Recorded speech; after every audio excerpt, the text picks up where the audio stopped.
नमस्कार दोस्तों, मैं कुणाल किशोर विश्वास मंत्रा के ऑनलाइन प्लेटफॉर्म पे आपका बहुत बहुत स्वागत करता हूं। दोस्तों, जैसा हम लोगों ने पिछले क्लास में विद्रोह की शुरुआत की थी, जनजातीय विद्रोह। जनजातीय विद्रोह में हम लोगों ने इसे दो भागों में बांटा, एक फ्रंटियर, नॉन फ्रंटियर। और उसी में हम लोगों ने बात किया था कि कैसे 18वीं शताब्दी में, 19वीं शताब्दी में, 20वीं शताब्दी तक अभी हम लोग नहीं पहुँचे थे। 18वीं शताब्दी के दौरान जो ऐसे विद्रोह हैं जिनसे प्रश्न आने की उम्मीद रहती है, उसे एक या दो लाइन में मैंने रखा है, और जिससे ज़्यादा चांसेस होते हैं उसको डिटेल करना प्रारंभ किया है। तो उसी डिटेलिंग के प्रारंभ में एक विद्रोह जो कि किसी भी एग्ज़ाम के पर्पज़ से बहुत इंपॉर्टेंट होता है, खासकर बिहार झारखंड में होने वाले सभी एग्ज़ामों के लिए, संथाल विद्रोह, जिसके बारे में आप ज़रूर से परिचित होंगे, लेकिन एक इस नए तरीके से उसका डिटेल जानेंगे, उससे आने वाले प्रश्नों को जानेंगे, और उम्मीद करता हूं कि इससे संबंधित कोई प्रश्न आपके एग्ज़ाम में नहीं छूटेगा। तो चलिए शुरू करते हैं संथाल विद्रोह। संथाल विद्रोह के, जिसे हम लोग हूल विद्रोह के नाम से भी जानते हैं, संथाल हूल विद्रोह के ही हूल विद्रोह के नाम से जाना जाता है। ये माना जाता है कि ब्रिटिश ईस्ट इंडिया कंपनी के विरुद्ध हुआ था। जैसा कि हम लोग जानते हैं कि जब औद्योगिक क्रांति की शुरुआत हुई और उस औद्योगिक क्रांति को बराबर करने के लिए जो भी ज़रूरतें थी, जब ब्रिटिश ने उन ज़रूरतों को भारत से पूरा करना शुरू किया और भारत की जनजातीय क्षेत्रों में हस्तक्षेप करना शुरू किया, तो भारत की जनजातियों ने इस बात को स्वीकार नहीं किया, और जिस कारण से विद्रोह के प्रारंभ हो गए। और इसी विद्रोह के प्रारंभ होने का में एक विद्रोह आपको संथाल में दिखता है, जिसका क्षेत्र जो आता है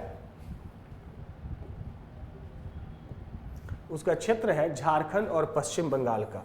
झारखंड और पश्चिम बंगाल का यह क्षेत्र है। तो इसे एक बार मैं रीड कर देता हूं ताकि आपको सुविधा हो कि मैं किस बारे में बात कर रहा हूं। संथाल विद्रोह, जिसे संथाल हूल के रूप में भी जाना जाता है, संथाल जनजाति द्वारा ब्रिटिश ईस्ट इंडिया कंपनी जमींदार और सामंतवादियों के क्रूर नीतियों के खिलाफ पूर्वी भारत में वर्तमान जो भी झारखंड और पश्चिम बंगाल का एक विद्रोह था। मतलब आप ऐसे समझ लीजिए, चूंकि जनजातीय विद्रोह में ये भी देखा गया है कि वो सिर्फ और सिर्फ ब्रिटिशर्स के खिलाफ नहीं थे। होता क्या था कि वो समझ नहीं पाते थे कि कौन अत्याचार कर रहा है, तो जो लोग भी अत्याचार करते थे उसके वो विरुद्ध खड़े हो जाते थे। इसी कारण से आप देखेंगे कि इसमें दो शब्द और भी जोड़े गए हैं, जमींदार और सामंतवादी। अर्थात ये वो लोग भी थे जो कि जनजातियों के लिए समस्या उत्पन्न कर रहे थे। अर्थात ये लोग कहीं ना कहीं ब्रिटिश ईस्ट इंडिया कंपनी के सपोर्ट में थे। जो ब्रिटिश ईस्ट इंडिया कंपनी कार्य करना चाहती थी, उसी को ये सपोर्ट कर रहे थे। इसी कारण यह संथाल विद्रोह, जिसे संथाल हूल के रूप में भी जाना जाता है, वास्तव में ये तीनों के विरुद्ध हो जाता है। किसके किसके? तो ब्रिटिश ईस्ट इंडिया कंपनी, जमींदार और सामंतवादियों के विरुद्ध हो जाता है। अर्थात मैं उम्मीद कर रहा हूं कि संथाल विद्रोह क्या है और ये किन किन के विरुद्ध हुआ था, ये बात आप समझ गए होंगे। चलिए आगे बढ़ते हैं। आप लोग भी समझ गए ना जी? आप लोग तो प्रॉपर इस बात को समझ रहे हैं, ठीक है। अब मैं बात करने वाला हूं संथाल विद्रोह के नेतृत्वकर्ता की। कब शुरू हुआ और किसने नेतृत्व किया था? आसान भाषा है और सटीक उसी बात में रखी गई है जहां से प्रश्न बनते हैं। ये आपके पीटी के पर्पज से ज्यादा उपयोगी होगा, मेंस में इसकी थोड़ी उपयोगिता कम होगी। मेंस का डिटेल मैं अलग से कर दूंगा ताकि आप मेंस राइटिंग में इसका प्रयोग आसानी से कर सके। उद्देश्य पीटी है, और चूंकि बिहार झारखंड में आने वाले बहुत सारे एग्जाम है जिसमें पीटी में ये सारे प्रश्न पूछे जाएंगे, तो विशेष ध्यान आप इस पे दीजिएगा, ठीक है। तो अब देखिए, इसकी शुरुआत कब होती है? 1855 में शुरू हुआ है। ध्यान दीजिएगा, कब इसकी शुरुआत हुई है? 1855 में शुरू हुआ है और ये 56 तक चला है। अर्थात कहीं ना कहीं ये आपको 1857 के सिपाही विद्रोह के आसपास की झलक प्रदर्शित करेगा अपने विद्रोह के स्वरूप में। तो यानी देखिए, 1855 में संथाल विद्रोह की शुरुआत होती है, 1856 तक चलता है, और इसमें 4 लोग नेतृत्व में आएंगे, और चारों जो है वो मुर्मुर भाई हैं। चारों मुर्मुर भाई हैं। कौन है? सिद्धू, कान्हू, चांद और भैरव। इन्हीं चारों का नाम याद रखना है। विशेष नाम इनकी 2 बहनें हैं, उनका भी आपको याद रखना है, फूलो और झानो। फूलो और झानो 2 महिलाएं थी। वास्तव में ये दोनों जुड़वा बहनें थी जिन्होंने विद्रोह का नेतृत्व किया था। तो इसमें जो आपके प्रश्न बन सकते हैं वो प्रश्न का क्षेत्र ये है कि कब शुरू हुआ था, तो 1855 में शुरुआत हुई थी। नेतृत्व किसने किया था, तो 4 भाई थे, सिद्धू, कान्हू, चांद और भैरव, और उनका सहयोग देने वाले कौन थे, तो 2 महिलाएं थी, जुड़वा दोनों थी, दोनों जुड़वा बहनें थी, और वो थी फूलो और जानो। तो यहां से जो जो प्रश्न आ सकते हैं उसको मैंने रखा है। जैसे देखिए 1855 में शुरुआत हुई, कब तक चला है, तो 1856 तक चला है। इसमें 4 मुर्मू भाई थे, सिद्धू, कान्हू, चांद और भैरव थे, और उनको सपोर्ट करने के लिए जो 2 बहनें थी वो भी जुड़वा बहनें थी, मुर्मू, फूलो और जानो। स्पष्ट हो जाता है, उम्मीद कर रहा हूं इसमें कोई तकलीफ नहीं होगी। आगे की ओर बढ़ते हैं। अब संथाल विद्रोह के कारण को समझे कि संथाल विद्रोह क्या है। ऐसे मैंने आपको एक छोटे से परिचय के रूप में बता ही दिया था कि संथाल विद्रोह या कोई भी जनजातीय विद्रोह की शुरुआत का वास्तविक आधार क्या था, तो अंग्रेजों द्वारा किए जाने वाले जनजातीय क्षेत्र में शोषण, ये वास्तविक आधार था। परंतु विशेष कारण क्या थे जिसके कारण ये हुआ है, उसको देखेंगे। संथाल विद्रोह, जिसे क्षेत्रीय तौर पे संथाल हुल के नाम से बेहतर जाना जाता है, झारखंड के इतिहास में होने वाले सभी जनजातीय आंदोलन में संभवतः सबसे व्यापक प्रभावशाली विद्रोह था। क्यों चर्चा हो रही है ये भी समझ लीजिए। विद्रोह और भी हुए हैं, जनजातीय विद्रोह इसके इसी स्तर पे और भी हुए हैं, लेकिन इसकी जो व्यापकता है, जो ये क्षेत्र कवर करता है, वो बहुत बड़े स्तर पे कवर करता है, इसलिए इसका महत्व बढ़ जाता है। इसलिए इसमें एक लाइन लिखा हुआ जिसको ध्यान देंगे कि इतिहास में होने वाले सभी जनजातीय आंदोलन में संभवतः सबसे व्यापक प्रभावशाली विद्रोह था। यानी इस विद्रोह का महत्व इस स्तर पे बढ़ जाता है कि इसका प्रभाव क्षेत्र बहुत दूर तक फैल जाता है दूसरे जनजातीय विद्रोह की तुलना में। आगे बढ़ते हैं तो देखिए इसका क्षेत्र क्या है जिसकी व्यापकता की बात की जा रही है। तो यह क्षेत्र है वर्तमान झारखंड के पूर्वी क्षेत्र, जिसे संथाल परगना कहते हैं, या दामने कोह। दामने कोह में कौन आ जाएगा, भागलपुर, राजमहल की पहाड़ियों का आसपास क्षेत्र। इसी क्षेत्र में वो क्षेत्र है जहां पे ये विद्रोह चला था। और शुरुआत कहां से, 1855-56, जैसा कि पहले वाले में आपने देखा, शुरुआत 1855 में, चला कब तक था, तो 1856 तक। तो इसमें 2 चीजें आपको स्पष्ट हो जाती है। इसकी व्यापकता का प्रमाण आपको इस आधार पर मिलता है कि दामने कोह जो क्षेत्र है, उस क्षेत्र में भागलपुर, राजमहल की पहाड़ियां आती हैं, और इसी क्षेत्र में संपूर्ण रूप से ये व्याप्त था। तो प्रश्न का आने का जो क्षेत्र वो समझ लीजिए, शुरुआत कहां हुआ है, किसने किया है, क्षेत्र कौन सा है, और उसके कारण क्या क्या है। इन्हीं सब से आपके पीटी में एग्जाम में आते हैं। थोड़ा अपग्रेड इसलिए किया गया है कि आजकल के प्रश्नों में देखा जाता है कि स्टेटमेंट बेस्ड क्वेश्चंस आते हैं, जो ऑब्जेक्टिव दे देगा और उसमें आपसे पूछेगा कि बताइए संथाल विद्रोह से संबंधित का जो कथन है उसकी जांच करें, और कोड दे देगा कि बताइए A1 2 2 3 इस तरीके से। तो इसी कारण इसको थोड़ा डिटेल ज्यादा रखा गया है कि अगर इस पे आने वाले जो प्रश्न हैं जो कि स्टेटमेंट बेस्ड हो सकते हैं, कथन पर आधारित हो सकते हैं, वो सारे प्रॉब्लम्स दूर किए जा सके। तो चलिए आगे बढ़ की ओर बढ़ते हैं हम लोग। चूंकि जगह की कमी के कारण इंग्लिश और हिंदी एक साथ नहीं रखा गया इस पेज में, लेकिन इसमें आपको हिंदी और आगे पेज में यही बात आपको इंग्लिश में मिलेगी।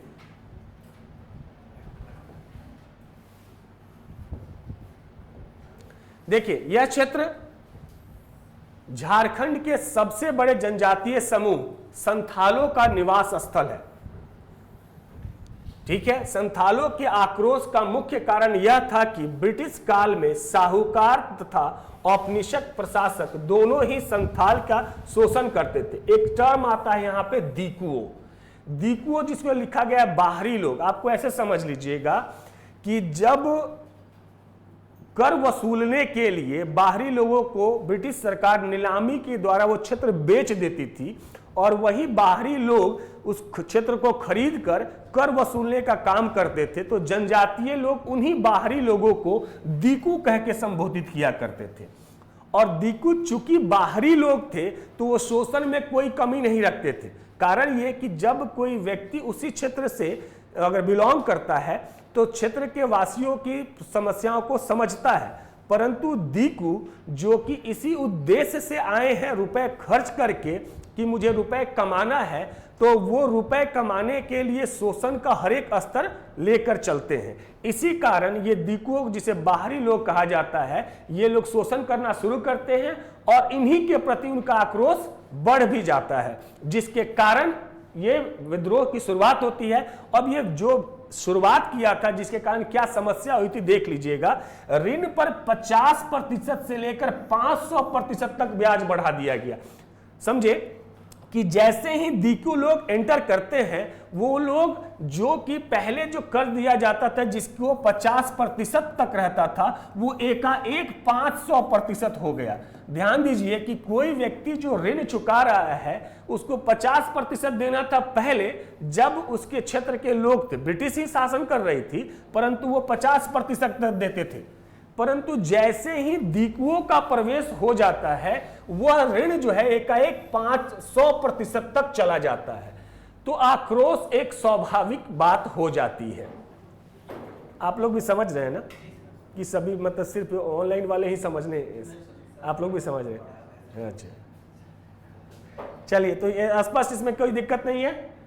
50 से ये 500% तक चला जाता है। ठीक है, फिर आगे बढ़ते हैं। अब आक्रोश का ये जो कारण था आपको स्पष्ट हो जाता है कि जैसे ही ऋण 50 से 500% जाता है तो उस क्षेत्र में ये समस्या शुरू हो जाती है। दूसरा देखिए, जैसे मैंने क्या कहा था कि ये औद्योगिक क्रांति की क्षतिपूर्ति को यहां से पूरी कर रहे थे, इसी कारण से यहां पर परियोजना लाई गई थी, रेल परियोजना। तो देखिएगा, भागलपुर वर्धमान से रेल परियोजना के तहत रेल लाइन बिछाने के लिए बड़ी संख्या में संथालों को बेगारी कराया जाए। बेगारी वो टर्म है, बिना किसी रुपए के आपसे मजदूरी कराई जाएगी। बेगारी के लिए इंग्लिश टर्म भी बेगार ही आता है। अब इसमें कुछ बात समझ लीजिए, चूंकि कच्चे माल की जरूरत थी, बैलगाड़ी से ले जाना था, तो वैसी स्थिति में रेलवे परियोजना लाई गई। अंग्रेजी सरकार अपने लिए चाहत रखती थी, तो रेल परियोजना तो लाई जाती है, लेकिन रेल परियोजना के तहत रेल पटरी बिछाई तो जाएगी, और रेल पटरी बिछाई जाने के लिए जंगल काटना एक स्वाभाविक सी बात है। अच्छा, वो जो जंगल कटवाते थे वो खुद नहीं काटते थे, वो जनजाति लोगों से ही कटवाते थे, पहली चीज। अच्छा, इसके दौरान एक और बात आप ध्यान रखेंगे, जब बेगारी करने में जो महिलाएं शामिल होती थी, उनके साथ ये लोग यौन शोषण भी करते थे। ये भी एक आक्रोश का कारण हो जाता था। और समस्या क्या होती थी, जिन महिलाओं के साथ यौन शोषण होता था और वो जब जाके शिकायत करती थी, तो यौन शोषण करने वाले भी ब्रिटिशर्स और उसके खिलाफ सुनवाई करने वाले भी ब्रिटिशर्स, तो इनकी सुनवाई कहीं होती नहीं थी। तो एक आक्रोश ये भी बन रहा था। और दूसरा, जैसे मैंने कहा कि इन लोगों को औद्योगिक क्रांति की पूर्ति करनी थी, इसलिए ये रेल परियोजना लाए। स्पष्ट तौर पे बहुत सारे लोगों को लगता है कि रेल से भारत का सुधार हुआ। हाँ, सही है, परंतु रेल परियोजना भारत की सुधार के लिए नहीं, अपने लाभ के लिए लाया गया था ब्रिटिश गवर्नमेंट के तहत। तो ये दूसरा कारण आपके पास बन जाता है कि भागलपुर वर्धमान रेल परियोजना के तहत रेल लाइन बिछाने के लिए बड़ी संख्या में संथालों को बेगार मजदूरों के तौर पर बलाल भर्ती किए। बलात मतलब जबरदस्ती के सेंस में है, ये बलात् भर्ती कराया जाता था। इस घटना ने संथाल विद्रोह के तात्कालिक कारण का काम किया। मतलब आप समझ लीजिए कि जितने भी समस्याएं तो चल रही थी, जैसे 1857 का सिपाही विद्रोह में बहुत से कारण थे, लेकिन जो गन वहां पे लाया गया, एनफील्ड राइफल जिसकी बात करते हैं, वो तात्कालिक कारण बन जाता है।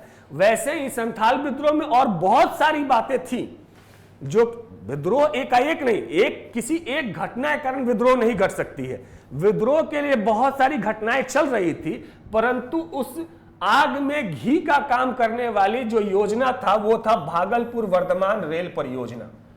और इसी कारण अगर आपसे पूछा जाता है कि संथाल विद्रोह के तात्कालिक कारण कौन से थे, तो संथाल विद्रोह के तात्कालिक कारण हो जाएंगे आपका भागलपुर रेल वर्धमान रेल परियोजना। भागलपुर वर्धमान रेल परियोजना ये जो हो जाएगा संथाल विद्रोह का तात्कालिक कारण हो जाएगा। ठीक है, आगे बढ़े हम लोग। अब ध्यान दीजिएगा, इन्हीं अत्याचारों की पृष्ठभूमि में संथालों ने दरोगा महेश लाल दत्त, ये नाम आपको याद रखना होगा। जब भी स्टेटमेंट बेस्ड क्वेश्चंस आएगा तो इसमें इस नाम का आने की संभावना है। जब ये अत्याचार बड़े स्तर पर बढ़ने लगा तो उस अत्याचार के विरुद्ध में जब इन्होंने कदम उठाना शुरू किया तो उस कदम में दो बातें याद रखिए। पहला, दरोगा महेश लाल दत्त और प्रताप नारायण की हत्या कर दी गई। ये किस कारण से हुआ था? तो संथाल पे जो अत्याचार हो रहा था, उस अत्याचार के खिलाफ जो प्रतिक्रिया हुई थी, उसी प्रतिक्रिया का नतीजा था दरोगा महेश लाल एवं प्रताप नारायण की हत्या। ठीक है, और इसी के साथ संथाल हुल की चिंगारी उठी। अर्थात जब आप तात्कालिक कारण पढ़ते हैं तो आपको समझ में आता है कि भागलपुर वर्धमान रेल परियोजना इसका तात्कालिक कारण है। और पहली जो घटना घटी थी संथाल विद्रोह के दौरान, उसमें दो व्यक्तियों की मौत की बात होती है, जिसमें पहला नाम है दरोगा महेश लाल दत्त एवं दूसरा नाम है प्रताप नारायण। इन दोनों की हत्या कर दी गई। जैसे ही ये हत्या हुई, मान लीजिए कि जो घी डाला गया था वो एकाएक आग की दहक को उत्पन्न कर देता है इन दो मौत ने। और लोगों को ये लगने भी लगा कि चलो इन लोगों को मारा भी जा सकता है, इनकी अत्याचार के खिलाफ आवाज उठाई भी जा सकती है। इसी कारण से जैसे ही इस मौत होती है तो इसके साथ ही संथाल हुल की चिंगारी उठी। 30 जून 1855 भगनीडीह में 400 आदिवासी गांव के लगभग 6000 आदिवासी इकट्ठा हुए और सभा किए। जब इन दोनों की हत्या हो जाती है तो उनको बल मिलता है, और बल मिलने के कारण क्या होता है कि 400 आदिवासी गांवों के लोगों में से लगभग 6000 लोग इकट्ठा होकर सभा करते हैं। सभा की योजना थी ब्रिटिश सामंतवादी और जमींदारों के विरुद्ध विद्रोह करना। स्पष्ट है? आगे बढ़ते हैं। सभा हुई, सभा के बाद क्या होता है? सिद्धू, कानू, चांद, भैरव, ये वही लोग हैं जिन्होंने नेतृत्व किया था। 4 भाइयों और 2 बहन के नाम शुरुआत में ली गई है, उन्हीं की बात फिर से हो रही है। सिद्धू, कानू, चांद तथा भैरव नाम के 4 भाई और उनकी 2 बहनें जो जुड़वा थी, फूलो और झानो के नाम की 2 बहनें, नेतृत्व में यह घोषणा की गई कि बाहरी लोगों को भगाने और विदेशी के राज्य समाप्त कर सतयुग राज्य की स्थापना, यहां पे सतयुग राज्य की स्थापना लाने की बात की घोषणा की। विद्रोह में क्या हुआ? 2 लोगों की मौत हो जाती है, मतलब हत्या कर दी जाती है। 6000 आदिवासी इकट्ठा होते हैं और इकट्ठा होकर जिसका नेतृत्व कौन? ये 4 भाई और 2 बहनें कर रही थी। इन सब ने मिलकर यह घोषणा की कि विदेशी, और विदेशी में सब आ जाते थे, दीकू भी विदेशी थे, सिर्फ ब्रिटिशर्स की बात नहीं हो रही है जी। जितने भी गैर आदिवासी जो आदिवासी संबंधित नहीं है, सबको विदेशी माना जाता था कि विदेशी मान लिया जाए, इनको हटा दिया जाए और हटा के क्या करना है? सतयुग लाना है। अच्छा, इसमें एक और है, आजादी के लिए हथियार उठा लो। ये स्टेटमेंट पूछा जाता है कि किस आजादी के लिए हथियार उठा लो किस विद्रोह से संबंधित है या किसने घोषणा की थी? सिद्धू, कानू ने घोषणा की थी और देवता ने, हाँ, ये बात उन्होंने ये ऐसे कहा था कि उन्हें देवताओं ने कहा है कि सिद्धू, कानू ने कहा कि मुझे देवता ने सपने में आके कहा है कि आजादी के लिए हथियार उठा लो। ये संथाल विद्रोह से संबंधित है। तो जब ये सतयुग राज्य की स्थापना की बात करते हैं और उसके लिए विद्रोह करते हैं, तो सिद्धू, कानू ने यह घोषणा की कि देवता उन्हें निर्देशित किए हैं कि आजादी के लिए हथियार उठा लो। तो ये स्टेटमेंट आपको याद रखना है कि आजादी के लिए हथियार उठा लो किससे संबंधित है? तो संथाल विद्रोह से। और किसने घोषणा की थी? तो सिद्धू और कानू 2 भाइयों ने घोषणा की थी। और क्या कहा था? तो देवताओं ने आकर उन्हें स्वप्न दिया है और स्वप्न में निर्देशित किया है कि ऐसा कार्य करो। चलिए आगे बढ़ते हैं हम लोग।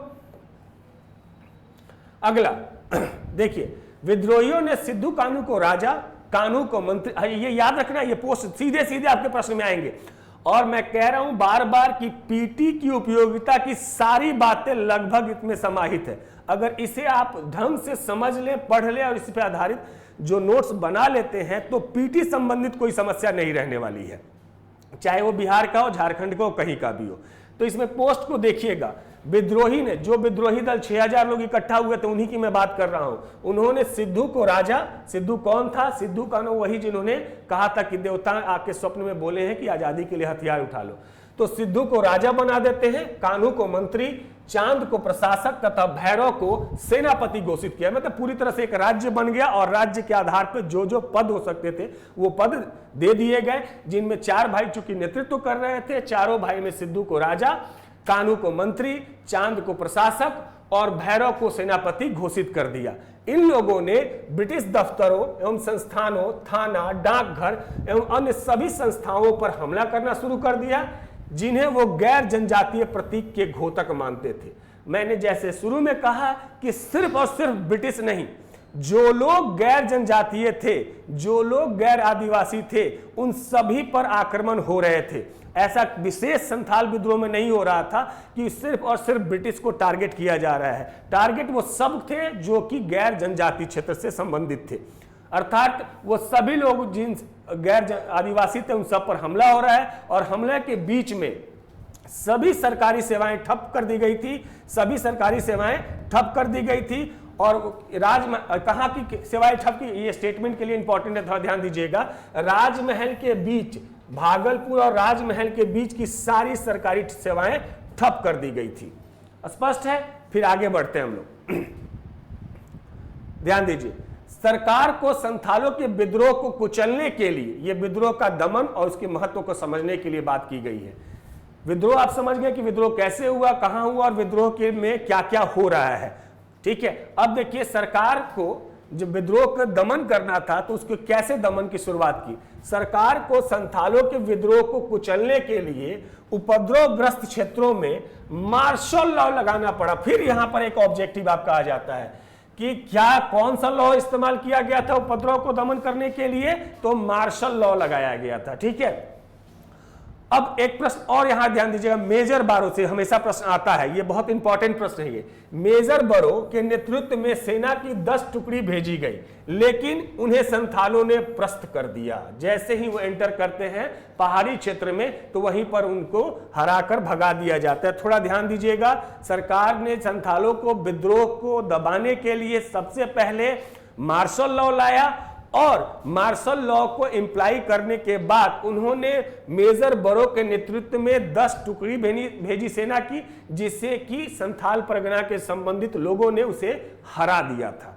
ठीक है, तो ये था दमन की नीति जो अपनाई थी, उससे संबंधित था, मेजर बारो को भेजने की बात कही गई है। आगे बढ़ते हैं हम लोग। फिर विद्रोही नेताओं को पकड़ने के लिए 10, ये सभी के सभी लाइन आपके स्टेटमेंट बेस्ड क्वेश्चन के लिए इंपॉर्टेंट है। ठीक है, कितने रुपए की घोषणा की गई है? 10,000 रुपए का। 10,000, जब भी जो भी विद्रोह दल से शामिल थे उनको पकड़वाने के लिए 10,000 रुपए की घोषणा की गई। और उस समय 10,000 रुपए बहुत हुआ करता था, आज के ये लाखों लाखों की बात हो रही है। समझिए विद्रोह कितना महत्व था कि ब्रिटिश गवर्नमेंट ने विद्रोहियों को पकड़ने के लिए 10,000 रुपए तक का प्रोक्लेम कर दिया था कि भैया 10,000 रुपए तक का होगा। तो 10,000 रुपए इनाम घोषित किया। सबसे पहले सिद्धू पकड़े गए, उसे 5 दिसंबर को फांसी दे दी गई। यहां पे फिर देखिएगा, सबसे पहले जो पकड़े गए सिद्धू थे और इन्हें फांसी कब दी गई है? 5 दिसंबर को फांसी दी गई है।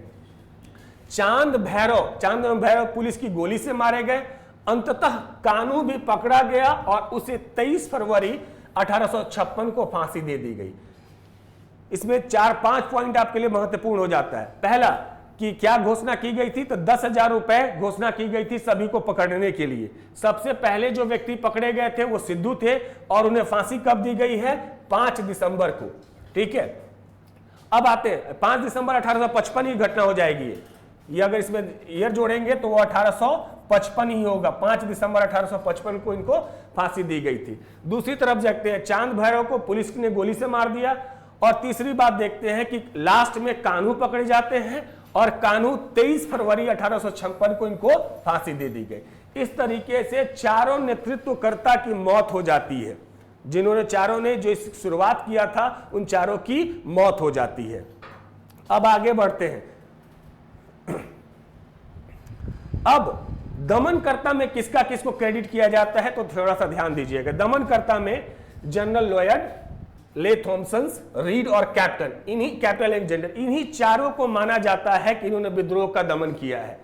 चारों को, यही 4 लोग हैं जिन्हें दमन करने का क्रेडिट दिया जाता है। ये 4 लोग, मेजर बारो को दमन करने का क्रेडिट नहीं दिया जाता है, इन चारों को दिया जाता है। शुरुआत उन्होंने की। जी, वो सेना टुकड़ी भेजे हुए थे, लेकिन वो हार कर बाहर हो गए थे, उनको बाहर कर दिया गया था। लेकिन ये 4 लोग, जनरल लॉयड, ले थॉम्सन, रीड और कैप्टन अलेक्जेंडर ने विद्रोह का दमन किया, यानी विद्रोह को दमन करने का श्रेय इन्हीं को दिया जाता है। अब मैं कहना चाहता हूं, विद्रोह तो दमन हो गया, लेकिन मैंने जैसा कहा कि विद्रोह का अपना एक अलग महत्व था। इसका कारण समझ लीजिए कि इस विद्रोह का क्या महत्व था, वो देखते हैं। हालांकि संथाल विद्रोह का दमन कर दिया गया, लेकिन यह विद्रोह झारखंड के इतिहास में अपना महत्व रखता है। कैसे महत्व रखता है? इस विद्रोह ने आदिवासियों को जागरूक करने का कार्य किया, जिससे आगे होने वाले आंदोलन के मार्ग प्रशस्त हो गए। जैसा मैंने कहा कि 1855-56 में यह चलने वाला विद्रोह कहीं ना कहीं आदिवासियों को जोड़ रहा था 1857 के विद्रोह और उसके बाद के होने वाले विद्रोहों को। अर्थात देखिए, इस बात को समझने, विद्रोह और भी हुए हैं, प्रथम विद्रोह ये नहीं था, इसके पहले बहुत सारे विद्रोह हुए, लेकिन जो जागरूकता इस विद्रोह ने फैलाया, जो जागरूकता का स्वरूप आदिवासियों में इस विद्रोह ने डाला, उस विद्रोह का अपना महत्व बन जाता है। और इस विद्रोह के महत्व के कारण, जागरूकता के कारण ही सरकार को कुछ नियम कानून लाने पड़े, कुछ नए जगहों का निर्माण करना पड़ा। उनकी भी बात मैं करने वाला हूं, तो आप समझ जाएंगे कि इसका कितना महत्व है। अब देखिए क्या महत्व की, सरकार ने संथाल लोगों के लिए पृथक संथाल परगना बनाकर शांति स्थापित की। देखिए ये है महत्व इसका कि कैसे और भी विद्रोह हुए, लेकिन विद्रोह के कारण क्या एक अलग क्षेत्र का निर्माण किया गया ताकि शांति स्थापित हो, ऐसा किसी विद्रोह में नहीं हुआ है। यह विद्रोह सिर्फ संथाल विद्रोह में होता है। तो संथाल परगना बनाकर शांति स्थापित की गई। दुमका, देवघर, गोड्डा, राजमहल उप जिले बनाए गए। ये सिर्फ और सिर्फ किसके कारण हो रहा है? संथाल विद्रोह के कारण। विद्रोह का दमन हो जाता है, लेकिन दमन होने के बाद भी इसकी उपयोगिता और इसके महत्व को समझें कि एक अलग क्षेत्र बनाया जाता है। दुमका, देवघर, गोड्डा, राजमहल उपजिले बनाए जाते हैं और इस क्षेत्र को निषिद्ध क्षेत्र, रेगुलेटिंग एरिया घोषित कर दिया गया और यहां बाहरी लोगों का प्रवेश, उनकी गतिविधियों को नियंत्रित किया गया, जो कि आदिवासियों को एक पुरानी मांग थी। दीकू याद है आप लोगों को? जैसा मैंने बताया, दीकू से परेशान थे, सामंतवादियों से वो परेशान थे। संथाल परगना में जो ये क्षेत्र में विद्रोह हुआ, उनमें शुरू से ही मांग थी कि बाहरी का प्रवेश नहीं हो। दमन तो इन्होंने कर दिया, लेकिन उसका प्रभाव ये रहा ब्रिटिश सरकार पर कि उनको अलग क्षेत्र बनाया गया और वो निषिद्ध क्षेत्र घोषित कर दिया गया कि भैया इस क्षेत्र में बाहरी कोई प्रवेश नहीं करेगा, क्योंकि आदिवासियों की ये मांग है और उससे वो समस्याग्रस्त हो जाते हैं। यानी संथाल परगना के विद्रोह, संथाल विद्रोह के दमन के बाद भी उसका प्रभाव जारी रहा अंग्रेजों पर, जिसका परिणाम यह निकलता है कि दुमका, देवघर, गोड्डा, राजमहल उपजिले बनाए गए। संथाल परगना एक नया क्षेत्र बनाकर शांति स्थापित की गई और उनको निषिद्ध क्षेत्र घोषित कर दिया गया कि गैर आदिवासी उसमें प्रवेश नहीं करेंगे। फिर आगे बढ़ते हैं। जॉर्ज यूल के नेतृत्व में, यहां पे ध्यान दीजिएगा, ये भी प्रश्न आपके बहुत इंपॉर्टेंट हो जाता है। जॉर्ज यूल के नेतृत्व में नया पुलिस कानून, ये जेपीएससी, जेएसएससी में बहुत पढ़ा भी जाता है इस एक्ट के संबंधित। तो उस एक्ट की झलक कहां से आती है? तो संथाल विद्रोह जो हुआ है उसी की वजह से ये एक्ट बनाए गए हैं, तो थोड़ा ध्यान दीजिएगा। जॉर्ज यूल के नेतृत्व में नया पुलिस कानून पारित किया गया, जो आगे चल के संथाल परगना काश्तकारी अधिनियम, एसपीटी एक्ट के नाम से जाना गया। संथाल परगना, ठीक है, ये टेनेंट एक्ट जो है, इसी को क्या कहा गया? जॉर्ज यूल ने बनाया, जो इसका नियम ये इसलिए बनाया गया ताकि उस क्षेत्र में शांति स्थापित हो सके, ताकि जैसे ये भी देखिए स्थापित हो सके, और जो बाहरी जो लोग उसमें अभी भी ये चलता है, जैसे भूमि एक्ट के तहत पर, ये पूरी तरह से ये शुरुआत जॉर्ज यूल ने की थी और उसकी वजह से क्या, संथाल विद्रोह की वजह से की थी, जिसका प्रभाव अभी भी देखा जाता है एसपीटी एक्ट में। और एग्जाम के पर्पज से ये बहुत इंपॉर्टेंट है। एसपीटी एक्ट आप झारखंड वाले सर जब आपको पढ़ाएंगे तो उसमें विशेष आपकी चर्चा हो जाएगी। तो सर जनजातीय, तो देख लीजिए, एसपीटी एक्ट पारित किया गया, जिसका मुख्य उद्देश्य क्या था? जनजातीय भूमि के हस्तांतरण पर रोक लगाई जा सके। अब जो कल के क्लास में आपने चर्चा किया था, उसको जरा ध्यान दीजिएगा। कार्ल मार्क्स ने संथाल हूल को भारत की प्रथम जन क्रांति की संज्ञा दी है। यह प्रथम नहीं, अगर आपसे पूछा जाए तो प्रथम कौन सा है तो आपको नाम बताया गया। अगर ये संज्ञा किसको दी गई है तब संथाल को। क्योंकि ये क्यों संज्ञा दी गई, तो विद्रोह का व्यापकता देखा गया, विद्रोह का वो स्तर था, विद्रोह का वो महत्व था कि कार्ल मार्क्स जैसे व्यक्ति ने कहा कि ये प्रथम क्रांति ही थी इस क्षेत्र की। समझ में आ रही बात ना। और अब दूसरी बात, एक बुक का नाम ले रहा हूं कि जिसमें इन्होंने चर्चा की थी, कार्ल मार्क्स ने का जो बुक है द कैपिटल जो बुक है, उसी बुक में इन्होंने इसकी चर्चा की है और बताया है कि प्रथम जन क्रांति की संज्ञा किसको दी गई है, संथाल विद्रोह को। ठीक है, तो उम्मीद कर रहा हूं संथाल विद्रोह से संबंधित जो प्रश्न बन सकते हैं, जिनका जो आधार है वो सब मैंने बता दिया। अगले क्लास में हम लोग एक नए विद्रोह के साथ आएंगे। जब विद्रोह की समाप्त हो जाएगा तो उसी पे आधारित एमसीक्यू को करेंगे, जिसमें वो सारे प्रश्न रखे जाएंगे जो कि आपके परीक्षा में आने की संभावना है। तो आज के लिए बहुत बहुत धन्यवाद। मिलते हैं अगले वीडियो में अगले टॉपिक जो विद्रोह से संबंधित होगी। तब तक के लिए नमस्कार।